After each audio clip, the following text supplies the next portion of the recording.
What's up, y'all? Paramoto here. Today I want to talk to you guys about Moto gaming.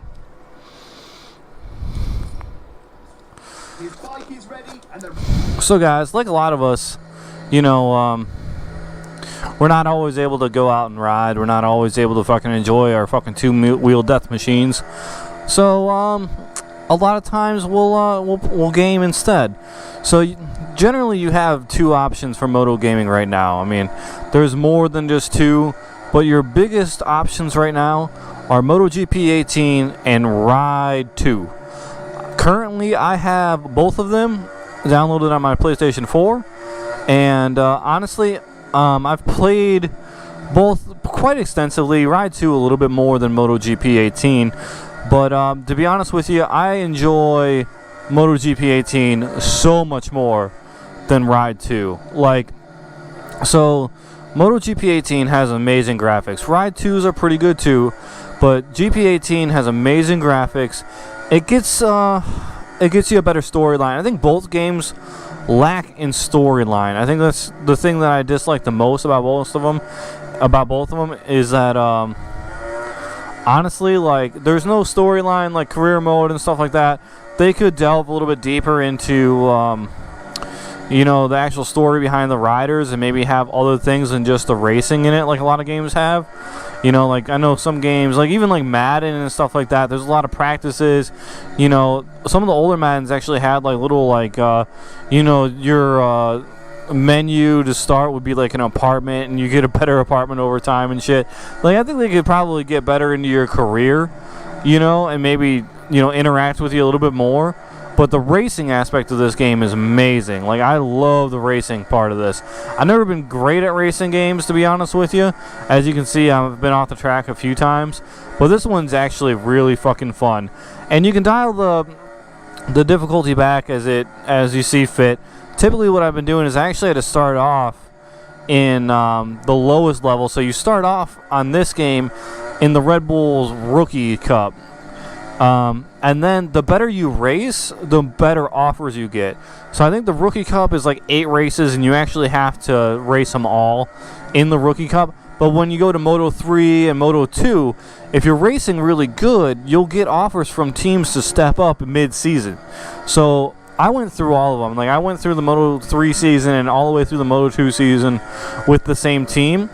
And then at the end of the season, I would entertain offers from better teams in a higher, class or bracket, and you would go up a little bit. So I went from Moto 3 to Moto 2. Now I just broke into Moto GP on my game. It's a little bit different. I mean, every level is a little bit different. You race a little bit different. I find that the Moto GP level, you do a lot better when you just get off the throttle a little bit. You don't got to full throttle it everywhere. It's more like the old saying, slow is smooth, smooth is fast kind of thing. If you stay smooth on the throttle, you do a lot better. But there's other parts of this game, to be honest with you, but basically the entire game is just racing. There's really not much else to come in. Every once in a while you'll get an email of some type, but I mean the emails are kind of stupid, and they're kind of canned, and they're the same every time. But the racing part of this is really actually pretty good.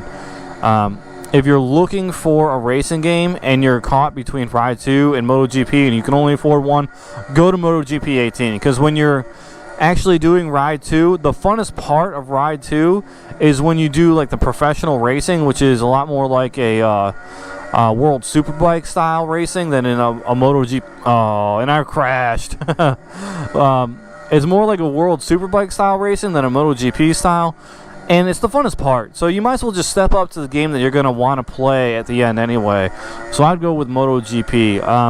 The one thing I have noticed is that it's digital download only, and it does skip from time to time.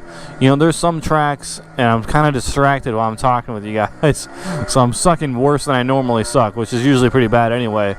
But sometimes, the different tracks, it'll skip pretty bad and stuff, but this one's actually been smooth the whole time. Sometimes they skip, but other than that, it's a great game. I would fucking highly recommend it. We don't always get to fucking ride our bikes. I think this is one of the best things you can do for yourself when you're like stuck inside or whatever, is fucking get a little bit of motorcycle action going on with a moto game, you know, man, I need to learn how to take that fucking corner. But I think that works great for that. Like when I couldn't fucking ride, I'd play this, and at least I wasn't fucking like dying to go ride. Like it meets a little bit of the itch for it. But it's pretty cool. Like I've never really watched a MotoGP race except for like highlights, because that shit's all like pay. And honestly, I don't really I don't know. I don't really pay for shit besides for internet, and I'm not big on the pay services. So yeah, this is actually a little bit different. I didn't really know much about MotoGP, but there's 2 qualifying sections. There's your first qualifier, which is I'm at right now for this race. This is kind of where you learn the track and whatnot, and then the top 2 qualifiers get to go to the second qualifying race, and you get to actually go for like pole position and shit, and then you do the race. And like you could do more than that. Like you could do like the testing and everything, and like each race could be a race weekend and can take you like an hour to get through. So the playability over time with this game is actually really good, to be honest with you. So like if you went through everything and you were really into MotoGP, this is definitely your fucking game. And like these motherfuckers will try to fucking wreck you and shit. Like like this guy keeps on bumping into me. It's fucking qualifying, dude. Like, come on. So I don't have any fancy, I don't even know how people do that fancy shit where like you plug it into a computer and you fucking play it and shit. I don't even know how you do that, but I just got my helmet on. This is like a fucking moto vlog for me. Oof. So this is what I'm talking about, where, you know, a lot of times you're faster in MotoGP if you just fucking get off the throttle, because I'm kind of everywhere with my bike right now. But I'm learning the track, and it'll get better over time. But anyway, guys, that's all I got for you today. I just wanted to give you a little rundown, because I know MotoGP 18 came out and it's getting big, and like people were asking questions about it. Which one to get, MotoGP versus Ride 2? Get MotoGP 18 straight up. Anyway, guys, thanks for watching. Please make sure to like the video. Make sure to subscribe. Deuces.